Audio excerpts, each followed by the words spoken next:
वसमत नगर परिषद सार्वत्रिक निवडणुकीच्या पार्श्वभूमीवर महाविकास आघाडीच्या प्रचारासाठी माजी मंत्री जयप्रकाश दांडेगावकर प्रभाग क्रमांक यासह संपूर्ण शहरामध्ये महाविकास आघाडीच्या मित्रपक्षातील उमेदवाराला प्रचंड मतांनी विजयी करण्यासाठी भेटीगाठी करताना दिसत आहेत। येणाऱ्या काळात सुंदर शहर, स्वच्छ शहर आणि पाणी अशा विविध योजना आणून सुंदर शहर करण्याचा प्रयत्न या ठिकाणी करत सर्वच उमेदवारांना प्रचंड मतांनी विजयी करण्यासाठीचे आवाहन दांडेगावकर करत आहेत। राष्ट्रवादी काँग्रेस पार्टी शरदचंद्र पवार आणि महाविकास आघाडीचे अधिकृत उमेदवार प्रभाग क्रमांक 10 प्राध्यापक गणेश तुळशीराम कमळू तसेच लक्ष्मी महादेव आप्पा यजगे यांना प्रचंड मतांनी विजयी करा यांची निवडणूक निशाणी तुतारी वाजवणारा माणूस आहे। त्याचप्रमाणे नगराध्यक्षपदाचे अधिकृत उमेदवार सीमा अब्दुल हफीज यांची निवडणूक निशाणी पंजा आहे। या सर्वांना निवडून देण्याचे आवाहन माजी मंत्री जयप्रकाशजी दांडेगावकर साहेबांनी केली आहे। या संदर्भात जयप्रकाशजी दांडेगावकर काय म्हणालेत पाहूयात। मी या जिल्ह्याचं प्रतिनिधित्व केलंय, सगळं शहरभर फिरतोय आणि महाविकास आघाडीला उत्स्फूर्त प्रतिसाद आहे। लोकांच्या मनातले उमेदवार मी दिलेले आहेत।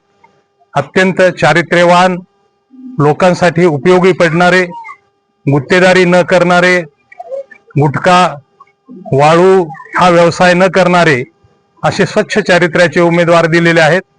वसमत शहरामध्ये नगराध्यक्षपदापासून ते सर्व नगरसेवक प्रचंड मताने महाविकास आघाडीचे विजयी होतील हा मला आत्मविश्वास आहे। 35 वर्षापूर्वी हे जे अंधभक्त आहेत हे म्हणतायत की 70 वर्षात काँग्रेस नाही केलं, मग हे सगळं का 10 वर्षात झालंय का? शहरामध्ये ह्या ज्या गोष्टी झाल्या 35 वर्षात, त्या 10 वर्षात काय नवीन झालं सांगा?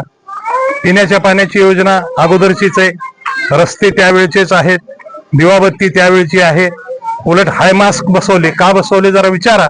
शहरामध्ये किती कोटी रुपये लाईटवर खर्च झाले आणि शहरात उजेड आहे का? ह्या सगळ्या खोट्या भूलथापा असतात। आम्ही दिलेले उमेदवार हे अत्यंत चांगले उमेदवार आहेत आणि लोकांसाठी काम करणारे उमेदवार दिले, स्वतःची घरं भरणारे किंवा तुंबडं भरणारे उमेदवार दिलेले नाहीत।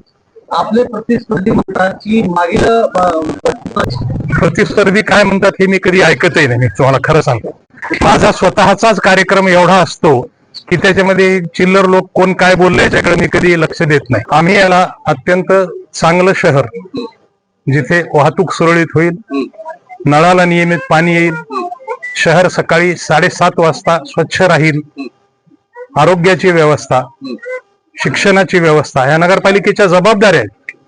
15 दिवसाला पाणी येते काय वाटायला पाहिजे आम्हाला, मत देणाराला आणि घेणाराला सुद्धा। 60 कोटी एखाद्या योजनेवर खर्च होतात आणि 15 दिवसाला नळाला पाणी येतंय। माणसाने मतदान करताना विचारपूर्वक जर केलं आणि चांगले प्रतिनिधी दिले तरच शहर चांगलं राहतील, सामाजिक वातावरण चांगलं राहील। पाण्याची आम्ही आमचं पूर्ण ब्ल्यूप्रिंट शहरामध्ये काय काय करू शकतो 5 वर्षाच्या काळात याची आमची ब्ल्यूप्रिंट आहे। ज्या चुकीच्या गोष्टी आहेत त्या अगोदर सुधारणा करण्यावर आमचं वर्षाच्या जवळपास जाईल।